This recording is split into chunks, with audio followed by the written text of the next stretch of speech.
Yaya Loleng. Ayan, namamayag po kasi si Tita Odette sa ika-6 na utos. Alam niyo mabuti pa, ihanap niyo na lang ako ng mangga. Gusto ko yung berde yung matamis. Hindi yung kasing asim ng timpla ng pagbumukha ni Loleng. Ano?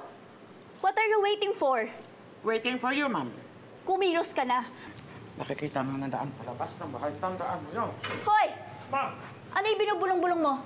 ang sabi ko, ma'am, hahanap ako ng manggang berde na matamis, kasing tamis ng mukha mo. Kasi kung hindi, baka ikukulong mo ulit ako sa stockroom. Ma'am. Mahirap din.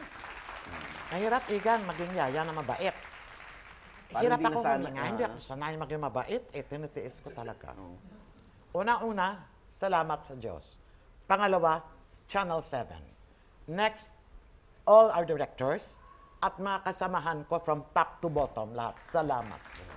Lahat ng naging best actress ho yata, nangudgud yun na, no?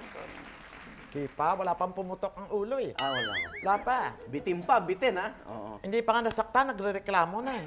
Eto ngayon, sa buhay ni Georgia, nako talagang parang gusto kayong burahin no? Ginagampanan po ni Raisa po yun sa likod ba ng camera, ano ba, si Raisa po ba natatakot rin sa inyo? O... Ay, mapagmahal siya, mabait. Magaling lang talaga ang arte niya. Oo. Sa totoo lang, gusto ko na siyang, alam mo na, gusto ko rin tamaan eh. Kaya lang... Hindi pwede. Siyempre, hindi pwede. Oo. Pero sa mga post yan, nakikita namin, madalas kayo magkasama, tita. Malambing nga eh. Oo. Ayan, no? Naku, Ayan siya. alam niyo ho ba yan na sinusungayan kayo? Hindi. Pero malambing na bata, hindi ba Ayan, sabi no? ko, ayan, ika-6 na utos. Yan, ginawa ko kasi sa kanya, handmade. Best actress nakalagay, di ba? Oo. That's my ikaw! feeling. Umayaw siya, kako, I'm making something for, ayaw. Ganun, hindi ko ginawa. Ang tagal gawin yan eh. Pag pagod ka, hindi mo makat out, mahirap. Tapos tinanong ko, bakit ayaw mo? Wag, mga tita. Akin yan ibibigay sa'yo. Feeling ko yan. You deserve. Gumano na lang siya. Kasi kung hindi ko ibibigay. Umuo siya, binigay ko. Ayan, tuwan-tuwa naman yung bata ngayon.